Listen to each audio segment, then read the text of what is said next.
Breaking news. బీహార్లో NDA కూటమి అత్యంత భారీ విజయాన్ని అయితే సొంతం చేసుకుంది. అయితే అసలైన చర్చ ఇప్పుడే మొదలైంది. బీహార్ నెక్స్ట్ సీఎం ఎవరన్న దానిపై కూడా ఇప్పుడు అంత ఆసక్తికరంగా ఎదురు చూస్తున్నారు. అయితే బీజేపీ ప్రస్తుతం నెక్స్ట్ సీఎం పీఠం అనేది ఎవరికి ఇవ్వబోతుంది అనేది ప్రస్తుతం అయితే సంచలనంగా మారిందని చెప్పుకోవాలి. అయితే ఎన్నికల ప్రచారం చేసేటప్పుడు కూడా ఎక్కడ అటు సీఎం అభ్యర్థిని అయితే ప్రకటించలేదు బీజేపీ.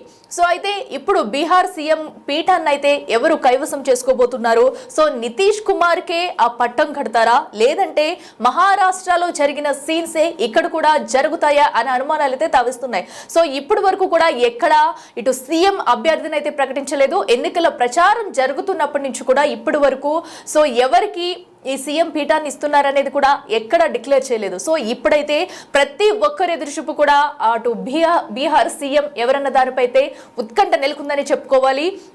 సో ఎస్టీగా అటు చాలా మంది అయితే అటు నితీష్ కుమార్ కే పట్టం కడతారని అంతా వెయిట్ చేస్తున్నారు. సో నితీష్ కుమార్ కి ఇస్తారా, లేదంటే మరొక కొత్త అభ్యర్థిని ఎవరైనా సరే ఈ సీఎం బరిలో ఉంటారా అనేది కూడా ఉత్కంఠంగా నెలకొందని చెప్పుకోవాలి. సో ముందు నుంచి కూడా సీఎం ఎవరవుతారు అనే దానిపై కూడా ఉత్కంఠ నెలకొంది. సో ఇటు నితీష్ కుమార్ నేతృత్వంలో కూడా ఈ రోజు భారీ ఇంత విజయం సాధించిందని చెప్పుకోవచ్చు. సో ఆయన చేసిన వ్యూహాలు కానివ్వండి, ప్రతిదీ కూడా ముందు నుంచి అందరూ నేతలతో కలిసి సో ప్రచారంలో హోరెత్తించారని చెప్పుకోవాలి. సో ఇప్పుడు బీజేపీ అటు మరి సీఎం పీఠాన్ని ఎవరికి కైవసం చేయబోతుంది అనేది కూడా ఉత్కంఠంగా మారిందని చెప్పుకోవాలి. అయితే ఏదైతే బీజేపీ అగ్రనేత అమిత్ షా ఉన్నారో సో డిప్యూటీ సీఎం సామ్రాట్ చౌదరి బిగ్ మ్యాన్ అవుతారంటూ కూడా కొన్ని వ్యాఖ్యలు చేశారు ఇదివరకు. సో అంటే దేనికైనా సో అతనిని ఏమన్నా ఈ సీఎం పీఠం మీద కూర్చోబెట్టే అవకాశాలు ఉన్నాయా అనే కోణంలో కూడా కొంతమంది అయితే ఆలోచనలు పట్టారు. అంటే బిగ్ మ్యాన్ అవుతారని చెప్పి ఆయన చేసిన వ్యాఖ్యలు అయితే సంచలనంగా మారాయి. సో ఇప్పుడు మనం చూడొచ్చు, భారీ విజయం సాధించిన తర్వాత కూడా ఏదైతే అటు జేడీయూ కూడా కొంతమంది నేతలు కూడా నెక్స్ట్ సీఎం నితీష్ కుమారే అంటూ పోస్ట్ పెట్టడం కూడా జరిగింది. సో నితీష్ కుమార్ సీఎంగా పని చేస్తున్నారు, భవిష్యత్తులో కూడా కొనసాగుతారంటూ కూడా పోస్ట్ పెట్టింది. సో అయితే పోస్ట్ పెట్టిన కాసేపటికి కూడా ఆ పోస్ట్ని అయితే డిలీట్ చేశారు. సో అంటే ఎందుకు పోస్ట్ పెట్టింది జేడీయూ, ఎందుకు డిలీట్ చేయాల్సి వచ్చింది? ఒకవేళ నిజంగా సీఎం అభ్యర్థిని ముందే అనౌన్స్ చేయడం ఇష్టం లేక పోస్ట్ డిలీట్ చేయించారా, లేదంటే ఇప్పుడు నితీష్ కుమార్ ప్లేస్ లో ఇంకా ఎవరైనా అభ్యర్థి రాబోతున్నారా, సీఎం పీఠాన్ని ఎవరు కైవసం చేసుకోబోతున్నారు అన్నదైతే ప్రస్తుతం బీహార్ వ్యాప్తంగా కూడా ఉత్కంఠంగా మారిందని చెప్పాలి. ఒక్క బీహారే కాదు, మరిన్నిటి తెలుగు రాష్ట్రాలతో పాటు ప్రతి ఒక్కరు కూడా ప్రస్తుతం బీహార్లో సీఎం పీఠాన్ని ఎవరు కైవసం చేసుకోబోతున్నారు అనేది కూడా ఉత్కంఠంగా మారింది. మనం చూడొచ్చు, ఇప్పుడైతే ప్రస్తుతం అటు సీఎంగా కొనసాగుతున్న నితీష్ కుమార్ అయితే పార్టీకి ఎన్నలేని కృషి చేస్తూ వచ్చారు. సో ఆయన నాయకత్వంలో కూడా చాలా మంచి పనులు చేశారు. సో ఆయన రాజకీయ భవిష్యత్తులో ఉన్నప్పటి నుంచి కూడా ప్రతి ఒక్కదాన్ని కూడా ఎంతో వినూత్న రీతిలో ఆలోచిస్తూ సో ఇన్ని రోజులు ఇటు పార్టీలో ముందుండి నడిపిస్తూ వచ్చారు. సో ఒక జేడీయూ అభ్యర్థిగా కూడా తనకి పట్టుదల ఉంది, పట్టున్న మనిషి. సో అయితే ఇప్పుడు సీఎంగా కొనసాగుతున్న తరుణంలో కూడా ఇప్పుడు జరిగిన అత్యధిక భారీ మెజారిటీతో అయితే ఎన్డీఏ కూటమి విజయాన్ని కైవసం చేసుకుంది. సో ఇప్పుడు సీఎం పీఠాన్ని అయితే నితీష్ కుమార్కి ఇస్తారని చెప్పేసి ఆ పార్టీ నేతలు కానివ్వండి, సో బీహార్లో చాలా మంది ప్రజలు కూడా వెయిట్ చేస్తున్న తరుణం అది. అయితే ఇప్పటి వరకు కూడా అధిష్టానం కానీ బీజేపీ కానీ ఎటువంటి స్పందన రాలేదు. అటు పోస్ట్ పెట్టిన అనంతరం కూడా కొద్దిసేపటికే డిలీట్ చేయడం అనేది ఒక సంచలనంగా మారిందని చెప్పుకోవాలి. అయితే ఇప్పుడు దీనిపై ఎప్పుడు క్లారిటీ ఇస్తారు? ఈ రోజు ఇస్తారా, లేదా రేపు ఇస్తారా, లేదా డిస్కషన్ చేసిన తర్వాత ఇస్తారా, లేదంటే సీఎం రేసులో ఇంకెవరినైనా ఉంచుతారా, లేదా యథావిధిగా అటు మహారాష్ట్రలో చూసిన సీన్స్ ఏమైనా రిపీట్ అవుతాయనేది కూడా ప్రస్తుతం ఉత్కంఠంగా మారిందని చెప్పుకోవాలి. సో దీనిపై ఎవరి అంచనాలు వాళ్ళకు ఉన్నాయని చెప్పుకోవాలి. ఇక మరింత సమాచారం అందించేందుకు మా ప్రతినిధి శివ ఉన్నారు. శివ, చెప్పండి, ఇటు అత్యధిక మెజారిటీతో కూడా గెలిచిన తర్వాత ఎన్డీఏ కూటమి అయితే ఇప్పుడు సీఎం అభ్యర్థిపై ఫోకస్ పెట్టారు. ప్రతి ఒక్కరు కూడా సీఎం పీఠాన్ని కైవసం చేసుకునేది ఎవరనే ఉత్కంఠ అయితే నెలకొంది. సో దీనిపై ఎప్పుడు స్పష్టత వచ్చే అవకాశం ఉందనుకోవచ్చు? యాజ్ యూజువల్ గా నితీష్కి ఇస్తారా, లేదా ఇంకెవరైనా ఉండే అవకాశం ఉందా?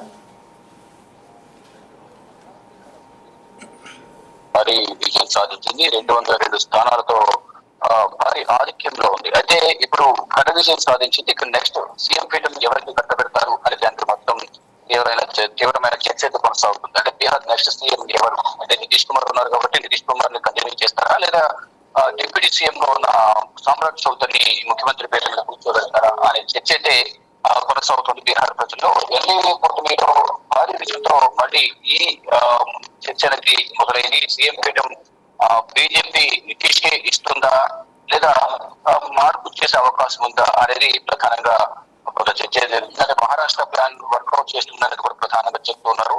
అంటే గతంలో కూడా మహారాష్ట్రలో కూడా ఏక్నాథ్ షిండే మొదట ఏక్నాథ్ షిండే పెట్టి తర్వాత దేవేంద్ర ఫడ్నవీస్ ను ముఖ్యమంత్రిగా పెట్టారు. ఇప్పుడు అలా చేసే అవకాశం కూడా ఉంది అనేది కూడా కొంత ప్రచారం అయితే జరుగుతుంది. ఇక ఎన్నికల ప్రచారంలో సీఎం అభ్యర్థిని ఎక్కడా కూడా ఎన్డీఏ కూటమి అనేది ప్రకటించలేదు. ఎన్నికల ప్రచారంలో భాగంగా కేంద్ర హోంమంత్రి అమిత్ షా గాని ప్రధాని నరేంద్ర మోడీ కూడా ఏ ఒక్కరు కూడా నెక్స్ట్ సీఎం నితీష్ కుమార్ ఉంటారు లేదా మా పార్టీ నుంచి అభ్యర్థి ఉంటారు అనేది కూడా ఎక్కడ కూడా పేరు అనేది ప్రకటించలేదు. అంటే ఇప్పుడు నితీష్ నాయకత్వంలో ముందుకెళ్తున్నామని కూడా మాత్రమే వ్యాఖ్యలు చేశారు తప్ప ఎక్కడ కూడా ముఖ్యమంత్రిగా నితీష్ కుమార్ ఉంటారు, మా ముఖ్యమంత్రి అభ్యర్థి నితీష్ కుమార్ అని చెప్పలేదు. అది డిప్యూటీ సీఎం సామ్రాట్ చౌదరి బిగ్ మ్యాన్ అవుతారని మాత్రమే కొన్ని వ్యాఖ్యలు చేశారు కేంద్ర హోంమంత్రి బీజేపీ అగ్ర నేత అమిత్ షా. అయితే ఈ వ్యాఖ్యల పట్ల అంటే నితీష్ కుమార్ తో కాకుండా సామ్రాట్ చౌదరి ముఖ్యమంత్రి చేస్తారా లేదంటే మహారాష్ట్ర ప్లాన్ ఇంప్లిమెంట్ చేస్తారని కూడా కొంత ప్రచారం జరుగుతుంది. ముందుగా 2.5 సంవత్సరాలు నితీష్ కుమార్ నుంచి తర్వాత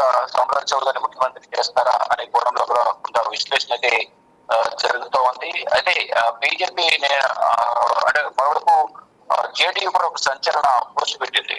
నితీష్ కుమార్ సీఎం అవుతారు, నెక్స్ట్ సీఎం నితీష్ కుమార్ అని కూడా పోస్ట్ చేశారు.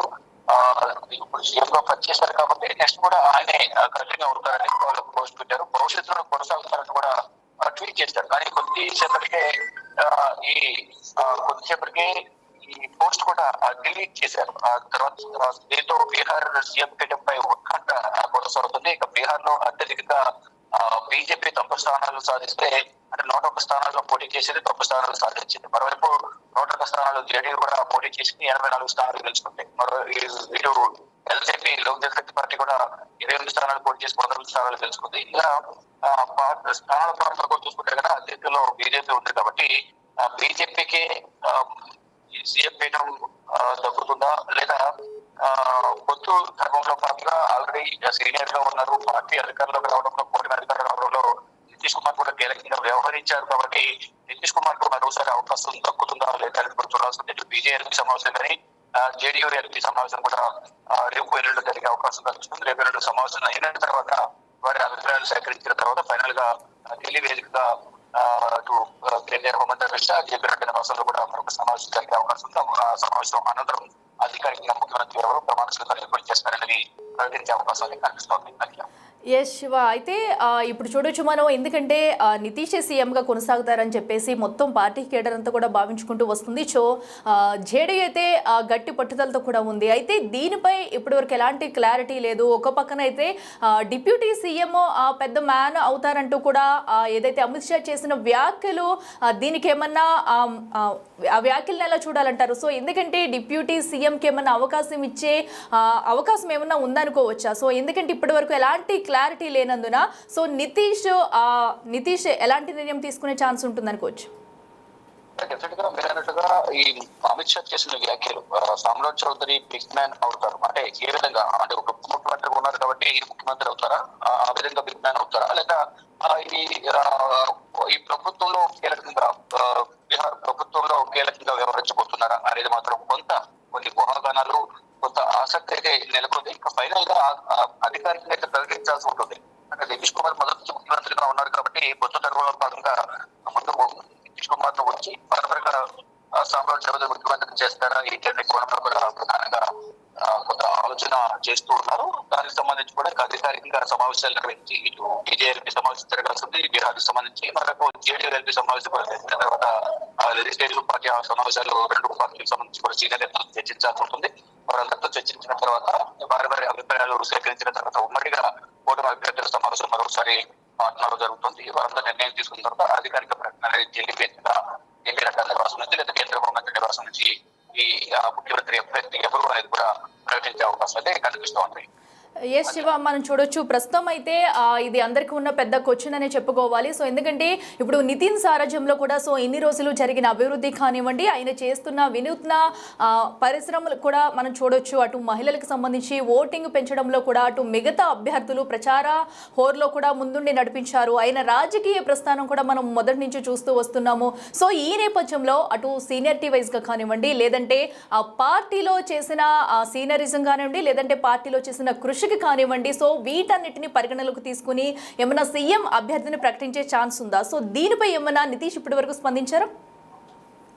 దీనికి సంబంధించి ఇప్పటి వరకు కూడా ఈ గెలుపును ఆస్వాదిస్తూ ఉన్నారు. భారీ ఆధిక్యాన్ని ప్రజాప్రతినిధులు నేపథ్యంలో ఈ గెలుపును ఆస్వాదించే సిచ్యువేషన్ ప్రజెంట్ వాళ్ళలో ఉంది. ముఖ్యమంత్రి అభ్యర్థి ఎవరిని ప్రకటిస్తారని ఎవరికి వారే నితీష్ కుమార్ సీఎం అవుతారు, లేదంటే బీజేపీ వాళ్ళు బీజేపీ అభ్యర్థి సీఎం గా ఉంటారనేది ఎవరికి వాళ్ళైతే ఆసరపరమైన ప్రకటన చేస్తున్నారు. కానీ పాలనా అనుభవం కానీ ఒక సుదీర్ఘ రాజకీయ జీవితం, రాజకీయ అనుభవం, బీజేపీ ఇటు జేడీయూతో పొత్తు పెట్టిన సందర్భంలో కూడా నితీష్ కుమార్ కీలకంగా ఉన్నారు. అంటే పొత్తు నుంచి ఎన్డీఏ మూడోసారి అధికారంలోకి రావడంలో ఏపీ నుంచి టీడీపీ పార్టీ, ఇటు బీహార్ నుంచి జేడీయూ కూడా కీలకంగా ఉన్నాయి. కాబట్టి ఇప్పుడు ఏం చేయబోతున్నారు? పొత్తు ధర్మంలో భాగంగా ముఖ్యమంత్రిగా మరి నితీష్ కుమార్ ని ఉంచుతారా? ఆయన రాజకీయ అనుభవం కానీ, పార్టీ అధికారంలోకి రావడంలో ఆయన పాలన దక్షత కానీ, సంక్షేమ పథకాలు అందించడం, మహిళలకు పెద్దపీట వేయడం, ఇవన్నీ కూడా కలిసి వచ్చిన అంశాలు. ఈ నేపథ్యంలో నితీష్ కుమార్ కి మనకు ఛాన్స్ ఇచ్చే అవకాశం ఉంది అని కూడా కొంత ప్రచారం జరుగుతుంది. అధికారికంగా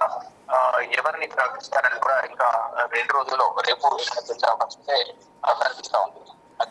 okay, right Shiva, thank you. Yes, మనం చూస్తున్నాం కదా ప్రస్తుతం అయితే అటు బీహార్ సీఎం ఎవరన్న దానిపై అయితే ఉత్కంఠ నెలకొందని చెప్పుకోవాలి. సో యాజ్ యూజువల్గా అటు నితీష్ కుమార్ని అయితే సీఎంగా కొనసాగిస్తారా, లేదంటే మరి ఎవరికైనా కూడా ఛాన్స్ ఇస్తారా అనే దానిపై అయితే ఉత్కంఠ నెలకొంది. సో జేడీయూ అయితే దీనిపై అయితే గట్టి పట్టుదలతో ఉంది. నితీషే సీఎంగా కొనసాగుతారు, భవిష్యత్తులో కూడా ఉంటారంటూ కూడా ఇప్పటికి ఒక ప్రకటన చేసి కూడా డిలీట్ చేసిన వైనం ఉంది. సో ఆ ప్రకటన డిలీట్ చేయడం వెనుక ఏంటి అంతరం అనేది కూడా ప్రస్తుతం ఉత్కంఠగా మారిందని చెప్పుకోవాలి. అంటే ఒక సస్పెన్షన్ లో పెట్టి బీజేపీ సీఎం అభ్యర్థిని ప్రకటిస్తాదా, లేదనుకుంటే కనుక ఇంకెవరినైనా ఆ ప్లేస్ లోకి తీసుకొస్తుందా అనేది కూడా చూడాలి. సో ప్రస్తుతం అయితే ఇటు అత్యధిక మెజారిటీతో గెలిచిన నేపథ్యంలో కూడా సో ఆ పార్టీ మొత్తం కూడా ప్రస్తుతం సంబరాలు చేసుకుంటున్న దృశ్యాలు మనం చూస్తున్నాము. అయితే ఈ నేపథ్యంలో బీహార్ నెక్స్ట్ సీఎం ఎవరన్న దానిపై ఇంకా ఉత్కంఠ జరుగుతూనే ఉంది. సో అయితే రేపు ఎల్లుండి చర్చలు జరిపి మొత్తం కేడర్తో అనంతరం కూడా ఒక నిర్ణయం తీసుకుని సీఎం అభ్యర్థిని అయితే ప్రకటించే అవకాశం ఉంది. నేరుగా నితీష్ పేరు ప్రకటిస్తారా, లేదంటే మహారాష్ట్ర తరహాలో కూడా ఏమన్నా దీనికి సంబంధించి ఘర్షణలు జరిగే అవకాశం ఉందా అనేది కూడా వేచి చూడాలి. సో అండ్ అలాగే సీఎం అభ్యర్థికి సంబంధించి కూడా ఇప్పటికే నితీష్ అయితే కొనసాగుతారంటూ కూడా కొంతమంది అయితే గట్టి పట్టుదలతో ఉన్నారు. ఇంకా మరికొంతమంది ఆశావాహులు కూడా ఉన్నారు. సో ఎందుకంటే మొత్తం ఈ అసెంబ్లీ స్థానంలో ఇంత భారీ మెజారిటీ గెలుచుకునేందుకు ప్రతి ఒక్కరు కూడా ఎనలేని కృషి చేస్తారని చెప్పుకోవాలి. మొత్తం కేడర్ మొత్తం కూడా ప్రచారాలు కానివ్వండి, అక్కడ ఇంతకు ముందు చేస్తున్న జోరు, అలాగే ఓటింగ్ పర్సంటేజ్ పెంచడంలో కూడా చాలా కీలక పాత్ర పోషించారని చెప్పుకోవాలి. మహిళా ఓటర్లు కూడా ఎంతో మంది అయితే పెద్ద ఎత్తున వచ్చి ఎన్డీఏ కూటమికి అయితే ఓటు వేసి తన హక్కునైతే చాటుకున్నారని చెప్పుకోవాలి. సో ఈ నేపథ్యంలో సో ఇప్పుడు సీఎం ఎవరన్న దానిపై అటు ప్రజాభిప్రాయం కూడా స్వీకరిస్తారా లేదా, ఎందుకంటే తొలిసారిగా కూడా అటు 1952 తర్వాత కూడా ముఖ్యంగా సో అత్యధిక ఓటింగ్ అయితే నమోదైంది, ఇప్పుడే మనం చూస్తున్నాము. సో దీనికి సంబంధించి మహిళా ఓటర్లే ఎంతో కీలక పాత్ర పోషించారని చెప్పుకోవాలి. పెరిగిన ఓటు పర్సంటేజ్ ప్రతి ఒక్కరు కూడా అటు ఎన్డీఏ కూటమికి వెళ్ళింది. సో ఈ నేపథ్యంలో ప్రజల నుంచి కూడా అభిప్రాయం సేకరిస్తారా, లేదంటే కేడర్ మొత్తం డిస్కషన్ చేసుకుని రేపు ఎల్లుండి సీఎం అభ్యర్థిపై ప్రకటన చేస్తారా? యాజ్ యూజువల్గా అటు నితీష్ పేరు ప్రకటిస్తే అందరూ కూడా స్వీకరించే ఛాన్సెస్ అయితే ఉన్నాయి. లేదు అభ్యర్థిని మారిస్తే కనుక ఘర్షణ ఉద్రిక్త పరిస్థితులు కూడా చోటు చేసుకునే అవకాశం ఉంది. సో ఎందుకంటే అటు రాజకీయాల వర్గాల్లో కూడా చర్చ నడుస్తుంది. సో ఇప్పటి వరకు నితీషే ఉన్నారు కాబట్టి ఆయనే కొనసాగుతారంటూ కూడా అందరూ కూడా గట్టి నమ్మకంతో ఉన్నారు. ఒకవేళ అదే కొనసాగితే కనుక సో అందరూ దానికి ఓకే చెప్పినట్టే, లేదంటే ఎలాంటి పరిణామాలు చోటు చేసుకోబోతున్నాయి, మరి కేడర్ ఏం ఆలోచిస్తుంది, అటు బీజేపీ ఏం ఆలోచిస్తుంది, ఎలాంటి ఆలోచనతో ముందుకెళ్తుంది అనేది కూడా మనకి రేపు ఎల్లుండి కూడా తెలియబోనుంది.